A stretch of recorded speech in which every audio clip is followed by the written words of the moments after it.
नमस्कार दोस्तों, welcome to our YouTube channel all are learners. आज हम डिस्कस करने वाले हैं सितंबर 2014 का साइंस का पेपर। जैसा कि आपको पता है, हम सारे previous year question paper discuss कर रहे हैं, जिसमें मैथ्स एंड साइंस चल रहा है आपका। मैथ्स में ओनली सोल्व वाले क्वेश्चंस कर रहे हैं, पेडागोजी के लिए अलग से वीडियो लेकर आएंगे, लेकिन साइंस में कंटेंट एंड पेडागोजी दोनों हमारा साथ साथ चल रहा है।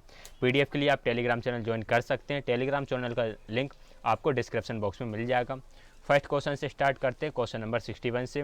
किसी सूची छिद्र कैमरे में किसी दूरस्थ रंगीन बिंब का बनने वाला प्रतिबिंब किस तरह से होगा। यानी कि जो आपका पिन होल कैमरा होता है, पिन होल कैमरे में जो प्रतिबिंब बनेगा वो किस तरह का रहेगा। तो एक बात आप याद रखो कि जो आप पिन होल कैमरा यूज़ करते हो वो कैमरा कुछ इस तरह का होगा। ठीक है, यहाँ पर आपका एक पर्दा लगा होता है और एक और बॉक्स होता है अंदर, जिससे आप आगे पीछे घुमा सकते हो।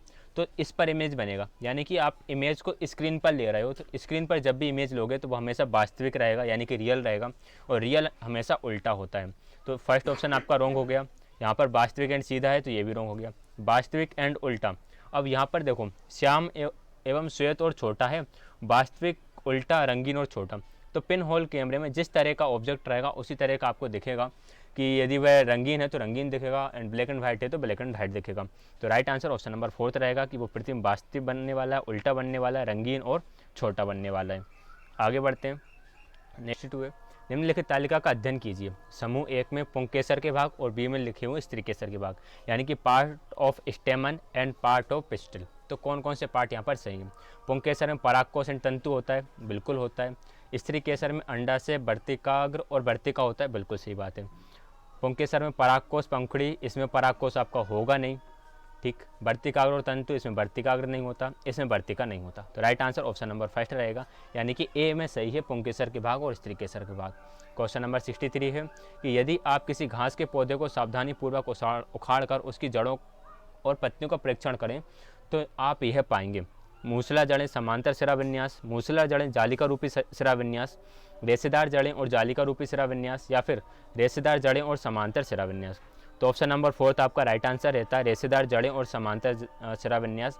इनका याद रखिएगा कि मूसला जड़ें जिसमें होंगी, यानी कि टैप रूट्स जिसमें होती हैं उसमें रेटिकुलेट वेनेसेंस होता है, और जिसमें फाइबरस रूट्स होती हैं उसमें पैरेलल वेनेसेंस होता है। इसमें आपका जैसे कि आपका घास आ गया, घास के साथ साथ इसमें हम बात करें गन्ना आ जाता है, इसके बाद आपका मक्का होता है।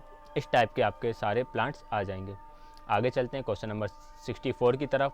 क्वेश्चन नंबर 64 है, कोई जंतु कैल्शियम कार्बोनेट के कठोर कवच वाले जंतुओं के कोमल भागों को खाने के लिए अपने मुंह से आमाशय बाहर निकालता है। कवच को खोलने और कोमल पदार्थों को खाने के पश्चात आमाशय जंतु के शरीर में वापस चला जाता है, जहां आहार धीरे धीरे पचता है। इस जंतु का नाम क्या है। इस जंतु का नाम आपको याद रखना है। ये जंतु हमारा स्टारफिश होगा। स्टारफिश अपनी आमाशय को बाहर निकालता है, जंतु को खा लेता है और वापस अंदर ले जाता है। क्वेश्चन नंबर 65 है कि मानव शरीर में क्षुद्रांत एंड बृहदांत्र की लंबाइयों का अनुपात क्या होगा। यानी कि small intestine and large intestine की जो लेंथ है, इन लेंथ्स का रेशो क्या है। तो आप यदि फिट्स में याद करो तो ये लगभग 50 फीट की होती है आपकी स्मॉल इंटेस्टाइन, और लार्ज इंटेस्टाइन की बात करते हैं तो ये लगभग 5 फीट की होती है। और दोनों में रेशो की बात करें तो इनमें रेशो आने वाला है 5:1 का। 5:1 का रेशो मतलब option number 2 right answer. Question number 66, मानव शरीर का तापमान सेल्सियस प्रक्रम और फ़ारेनहाइट प्रक्रम में क्या होता है। Option number 1 37 degree Celsius and 98.6 degree Celsius. Option number B है 37 degree Celsius 98.6 degree Celsius, 37 degree Celsius 96.8, या फिर लास्ट वाला। तो ऑप्शन नंबर 1 ही राइट रहेगा। सेंटीग्रेड में होता है 36 एंड फ़ारेनहाइट में होता है 98.6। आगे चलते हैं। क्वेश्चन नंबर 67 है, निम्नलिखित में से ऊष्मा के कुचालकों का समूह चयन कीजिए। फर्स्ट है वायु जल प्लास्टिक, ऊन लकड़ी आयरन, जल कॉपर लकड़ी, या फिर वायु एल्यूमिनियम ऊन। इसमें ऑप्शन नंबर 1 आपका राइट आंसर हो जाएगा। यदि यहाँ पर ऊष्मा की जगह क्या होना चाहिए था, मेरे अकॉर्डिंग जो एरर मैंने देखा तो मुझे लग रहा था कि ऊष्मा के जगह विद्युत होता, फिर हम जल को कौन सा ले लेते, जल को हम आसुत जल ले लेते हैं, तो ये इसका राइट आंसर हो जाता। क्योंकि जल तो ऊष्मा का सुचालक होता है, पानी में तो आपकी ऊष्मा प्रवाहित हो जाती है, लेकिन फिर भी ऑप्शन नंबर 1 इसका राइट आंसर रहेगा, वायु जल और प्लास्टिक। आगे बढ़ते हैं नेक्स्ट क्वेश्चन की तरफ। क्वेश्चन नंबर 68 है कि समुद्र समीर का क्या कारण है। फर्स्ट ऑप्शन है कि दिन के समय स्थल का समुद्र की अपेक्षा शीघ्र गर्म होना। सेकंड है दिन के समय समुद्र जल का स्थल की अपेक्षा शीघ्र गर्म होना। थर्ड है रात्रि में समुद्र जल की तुलना में स्थल का धीमी गति से ठंडा होना। और फोर्थ है रात्रि में स्थल की तुलना में समुद्र जल का धीमी गति से ठंडा होना। यदि मैं समुद्र समीर की बात करूं तो समुद्र समीर चलने का मतलब है कि आपकी समुद्र से, यानी कि जो आपका ओशन है, इससे लैंड की ओर एयर चल रही है या फिर आपकी विंड फ्लो हो रही हो। ये कब होता है? जब आपका लैंड गर्म हो जाएगा तो लैंड के यहाँ की जो एयर है वो ऊपर चली जाएंगी और ये खाली जगह बची, इस खाली जगह को पूरा करने के लिए समुद्र साइड से कुछ हवाएं आती हैं। तो इसका मतलब दिन के समय समुद्र का स्थल की अपेक्षा जल्दी गर्म होना, दिन के समय समुद्र, हाँ, ऑप्शन नंबर फर्स्ट ही राइट आंसर है। दिन के समय स्थल का समुद्र की अपेक्षा शीघ्र गर्म होना। क्वेश्चन नंबर 69 है, आपके पास 3 परख नलियाँ हैं ए, बी और सी, और इसमें आपको फिनोल्फिथेलिन का विलयन दिया हुआ है। परख नली ए में तनु हाइड्रोक्लोरिक अम्ल है, परख नली बी में सोडियम हाइड्रोक्साइड है और सी में आसुत जल है। अब आप 2-3 बूंदे परख नली में डालने के तुरंत पश्चात यदि आपको प्रत्येक परख नली के विलयन के रंग का परीक्षण करें तो आप पाएंगे कि इन परख नली के विलयनों में रंग किस प्रकार का है। फर्स्ट में हाइड्रोक्लोरिक एसिड, सेकंड में सोडियम हाइड्रोक्साइड। हाइड्रोक्लोरिक एसिड मतलब इसमें आपका एसिड है, और सोडियम हाइड्रोक्साइड मतलब ये आपका बेस हो गया, और आसुत जल मतलब ये आपका न्यूट्रल हो गया। ठीक है ना। तो हमें ये पता है फिनोल्फिथेलिन विलयन एसिड के साथ कोई रिएक्शन नहीं करता, तो ए में रंगहीन, बी में गुलाबी एंड सी में रंगहीन। ठीक है, याद रखिएगा। बेस के साथ पिंक कलर देगा, एसिड एंड सॉल्ट्स के साथ कोई रिएक्शन नहीं करेगा। क्वेश्चन नंबर 70 है, जब कोई छात्र सोडियम हाइड्रोक्साइड के तनु विलयन की एक बूंद पहले नीले लिटमस पेपर पर और फिर लाल लिटमस पेपर पर डालता है। सोडियम हाइड्रोक्साइड मतलब NaOH, और NaOH क्या होता है आपका? बेसिक इन नेचर होता है। तो जब ये बेस है तो लिटमस पेपर किस तरह से चेंज होगा? नीला वाला तो नहीं होगा, क्योंकि नीला तो लाल एसिड के केस में चेंज होता है। तो नीले लिटमस में कोई परिवर्तन नहीं होगा और लाल लिटमस पेपर नीला हो जाएगा। तो option number second right answer है। क्वेश्चन नंबर 71 है, यदि हम किसी जल से भरे बीकर में एक मुट्ठी भर बगीचे की मृदा मिलाएं और इसे किसी छड़ से अच्छी तरह से हिलाएं ताकि मृदा जल में मिल जाए, तब कुछ देर के लिए ऐसे ही रहने देने के पश्चात परीक्षण करने पर हम पाते हैं कि बीकर में कुछ परतें बन गई हैं। इन परतों का बीकर की तली पे आपको परीक्षण करना है। जैसे आपने एक बीकर लिया, इसमें कुछ मिट्टी घोल दी, मिट्टी घोलोगे तो आपको नीचे कुछ कंकड़ से दिखेंगे, ऊपर कुछ और मोटे कंकड़ दिखेंगे। तो इस तरह से जो लेयर्स बनेंगी वो किस तरह से आएंगी? तो ऑप्शन नंबर 4 राइट आंसर रहता है। सबसे नीचे बजरी आ जाती है, उसके ऊपर बालू, फिर आपकी मृतिका, इसके बाद जल और लास्ट में ह्यूमस रहेगा। आगे बढ़ते हैं। क्वेश्चन नंबर 72, किसी खेत में गेहूं तथा चने जैसे अनाजों को उगाया जाता है, इस क्षेत्र की मृदा होनी चाहिए दुमिट्टी और बुलई, मृणमय, बलई और मृणमय दोनों, या फिर मृणमय और दुमिट्टी दोनों, यानी कि केले सॉइल एंड लोमी सॉइल। यदि इस दोनों टाइप की सॉइल है तो वहाँ पर आप गेहूं और चने की फसल को उगा सकते हो। आगे बढ़ते हैं। क्वेश्चन नंबर 73 है, जब कोई कॉपर की प्लेट को लंबे समय तक नम वायु में खुली रखते हैं तो इस पर एक हल्की सी परत जम जाती है, ये हरा पदार्थ होता है। कॉपर सल्फेट का, कॉपर हाइड्रोक्साइड और कॉपर सल्फेट, कॉपर कार्बोनेट या फिर कॉपर सल्फेट, कॉपर कार्बोनेट और कॉपर हाइड्रोक्साइड। याद रखिएगा, ऑप्शन नंबर 4 राइट आंसर रहेगा। देखो मैंने जिस तरह से याद रखा था कि कार्बोनेट होता है आपका CO2 और हाइड्रोक्साइड होता है OH। OH आपके एटमॉस्फेयर में है क्योंकि ऑक्सीजन एंड हाइड्रोजन से बन जाएगा, ये कार्बन और ऑक्सीजन से बन जाएगा। तो कार्बोनेट भी है एंड हाइड्रोक्साइड भी है, बाकी और कुछ आपको नमी में सल्फेट वगैरह मिलते नहीं है। तो ऑप्शन नंबर 4 राइट आंसर रहेगा। 74 है, ईंधनों की ऊष्मीय मान को सामान्यतः नीचे दिए गए किस मात्रक में व्यक्त किया जाता है? ऑप्शन नंबर 4 राइट आंसर रहेगा, किलो जूल प्रति किलोग्राम में व्यक्त किया जाता है। क्वेश्चन नंबर 75, टेडपोल जिस जल में वृद्धि कर रहे हैं उनमें कायांतरण तभी संभव है, यानी कि वृद्धि करके भैंस के बनना तभी संभव है जब उस जल में क्या हो। तो टेडपोल का क्वेश्चन लास्ट ईयर भी आया था, इसका राइट आंसर ऑप्शन नंबर 3 रहेगा। यदि उसमें आयोडीन है तब वह उनकी जो वृद्धि है वह संभव है। क्वेश्चन नंबर 76, सामान्यतः उपयोग होने वाले निम्नलिखित किस ईंधन का ऊष्मीमान सर्वाधिक है? सामान्यतः हम किस ईंधन का उपयोग करते हैं जिसका ऊष्मीमान सर्वाधिक होता है? Option number 3 right answer, LPG का इनमें से ऊष्मीमान सबसे ज़्यादा होगा। आगे चलते हैं। क्वेश्चन नंबर 76, वायु कई गैसों का मिश्रण है, आयतन के अनुसार वायु में नाइट्रोजन ऑक्सीजन के अतिरिक्त उपस्थित गैसें जैसे CO2, आर्गन, ओजोन तथा जल वाष्प की सम्मिलित प्रतिशतता है, लगभग कितने प्रतिशत हैं? तो देखो हमारा नाइट्रोजन एंड ऑक्सीजन ये दोनों मिलकर बनाते हैं एयर का 99% पार्ट। ठीक है, और बाकी की जितनी भी गैसेस बची वो सारी मिलकर बनाएंगी आपका 1% का पार्ट। तो बाकी जो गैसें हैं वो मिलकर कितना पार्ट बनाने वाली हैं? 1% का।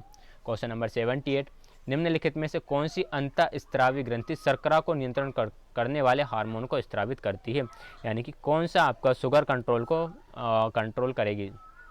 राइट आंसर रहेगा ऑप्शन नंबर सी, जो आपकी पेनक्रियास होती है। और पेनक्रियास के बारे में आपको ये भी याद रखना, ये मात्र एक ऐसी ग्लैंड है जो एंडोक्राइन भी है एंड एक्सोक्राइन भी है, यानी अंतःस्रावी ग्रंथि भी है और एक्सोक्राइन का हिंदी आप लोग सर्च कर लीजिए क्या होता है, बाह्यस्रावी होता है शायद। और जब ये अंतःस्रावी की तरह वर्ग करती है तो ये हार्मोन प्रोड्यूस करती है, और जब ये एक्सोक्राइन की तरह वर्ग करेगी तब ये एंजाइम रिलीज करेगी। इन दोनों डिफरेंस को भी आप याद रखना। क्वेश्चन नंबर 79, उस बल के चयन कीजिए जो अनुपयुक्त किए जाने के ढंग से अन्य से भिन्न है, यानी कि कौन सा इनमें से अलग है। एप्लाइड वेव, स्थिर वैद्युत बल, घर्षण बल, गुरुत्वाकर्षण बल या फिर चुंबकीय बल। यदि हम बात करें तो घर्षण बल आपका कॉन्टैक्ट फोर्स हो जाता है, बाकी ये तीनों आपके नॉन कॉन्टैक्ट फोर्स हैं। इसके लिए चीज़ों को कॉन्टैक्ट करने की जरूरत नहीं है, दूर से ये अट्रैक्ट या रिपल हो जाते हैं। क्वेश्चन नंबर 80, यदि कोई व्यक्ति गॉइटर नामक व्याधि से ग्रस्त है, इस व्यक्ति की निम्नलिखित में से कौन सी ग्रंथि ठीक तरह से कार्य नहीं कर रही है। गॉइटर को याद रखना, गॉइटर कब होता है, जब आपकी थायराइड ग्लैंड अच्छी तरीके से वर्क नहीं करती, और इसके लिए आयोडीन वाला नमक खाना चाहिए। क्वेश्चन नंबर 81, अच्छी विज्ञान शिक्षा को बच्चे के प्रति ईमानदार होना चाहिए। इसका अर्थ है वह विज्ञान जो हम पढ़ाते हैं वह बच्चे के परिवेश से जुड़ा होना चाहिए, विज्ञान की विषय वस्तु के सार्थक पक्षों को संप्रेषित करना चाहिए, बच्चे को समझ आने योग्य होना चाहिए, या फिर बच्चे को सीखने की प्रक्रिया के कौशलों में शामिल करना चाहिए। राइट आंसर इसका होगा ऑप्शन नंबर 3 कि बच्चे को समझ आने योग्य होना चाहिए। बच्चे के प्रति ईमानदार का मतलब बच्चे को समझ में आए। क्वेश्चन नंबर 82 की तरफ चलते हैं। मापनी बेलन का प्रयोग करते हुए ठोस के आयतन को मापने के सही तरीके के बारे में पढ़ाते समय कविता अपनाए जाने वाले निम्नलिखित चरणों में का उल्लेख करती है, तो कौन सा सबसे पहले आएगा। तो सबसे पहले तो ऑप्शन नंबर सी आएगा कि मापनी बेलन के अल्पतमांक को लिखिए। तो जब भी हमने सी देखा तो हमने फर्स्ट को एलिमिनेट कर दिया और ऑप्शन नंबर डी को एलिमिनेट करा।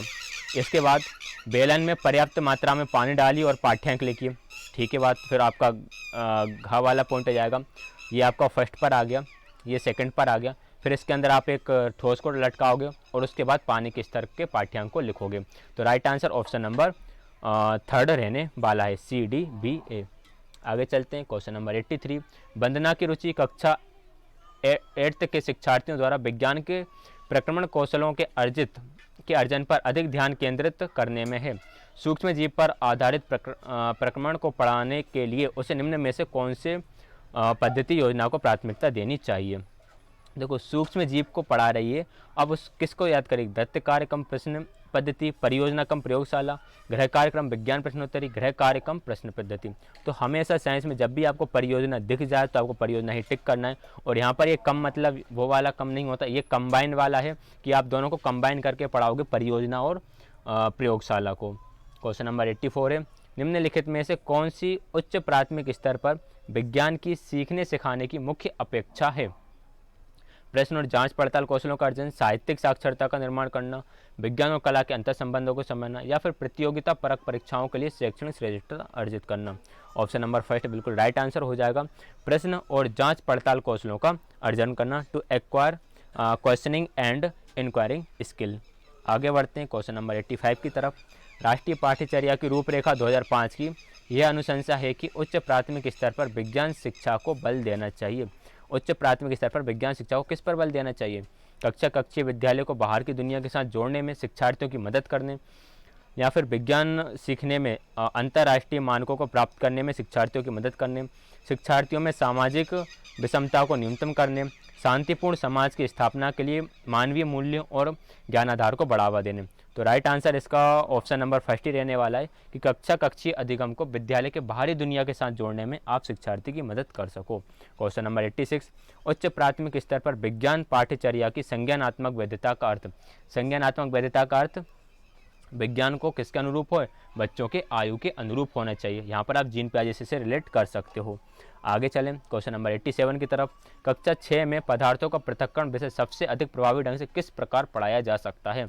हमें दिख गया हस्त सिद्ध क्रियाकलापों को कराकर, तो शिक्षार्थी द्वारा हस्त सिद्ध क्रियाकलाप कराकर, यानी कि आप हैंड्स ऑन एक्टिविटी कराते हो, तो उससे आप सबसे अच्छी तरीके से किसी भी टॉपिक को एक्सप्लेन कर सकते हो। क्वेश्चन नंबर 88 है कि विज्ञान शिक्षा के संदर्भ में रचनावाद शब्दावली का अर्थ है कि बच्चों को विज्ञान के बारे में पूर्ण जानकारी देना, विज्ञान सीखने की प्रक्रिया में सक्रिय रूप से शामिल करना चाहिए, कक्षा में प्रश्न पूछने के लिए बच्चों को हतोत्साहित करना चाहिए, या फिर वैज्ञानिक विकास के बारे में अद्यतन जानकारी देना चाहिए। तो रचनावादी का मतलब होता है सक्रिय रूप से शामिल करना। तो विज्ञान सीखने की प्रक्रिया में सक्रिय रूप से बच्चों को शामिल करना चाहिए। क्वेश्चन नंबर 89 है कि अंजलि कक्षा 7 के शिक्षार्थियों को विद्युत चुंबक का निर्माण करते समय निम्नलिखित चरणों का निष्पादन करने के लिए कहती है। जब आप विद्युत चुंबक बनाओगे तो आप सबसे पहले क्या करोगे, लोहे की कील के आसपास तांबे के तार को मजबूती से लपेटोगे, इसके बाद टर्मिनल से जोड़ोगे, इसके बाद आप कुछ पिन रखोगे, फिर विद्युत प्रवाहित करके देखोगे कि क्या हो रहा है। तो राइट आंसर इसका कौन सा होगा, जो गा से शुरू हो रहा हो। 2 हो रहे हैं, लेकिन गा के बाद क्या आएगा, घा आएगा, यानी कि ऑप्शन नंबर सेकंड आपका राइट आंसर हो जाएगा। आगे चलते हैं नेक्स्ट क्वेश्चन की तरफ।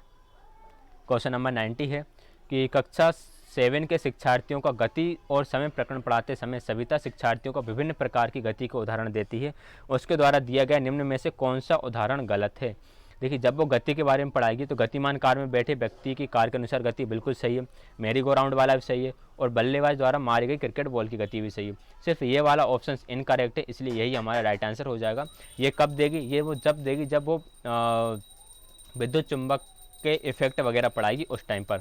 तो ये हमारे क्वेश्चंस हो जाते हैं सारे कंप्लीट। यदि आप वीडियो पसंद आया हो तो आप प्लीज़ वीडियो को लाइक, शेयर एंड चैनल को सब्सक्राइब करना नहीं भूलिएगा। अपने फ्रेंड्स के साथ भी शेयर कीजिए।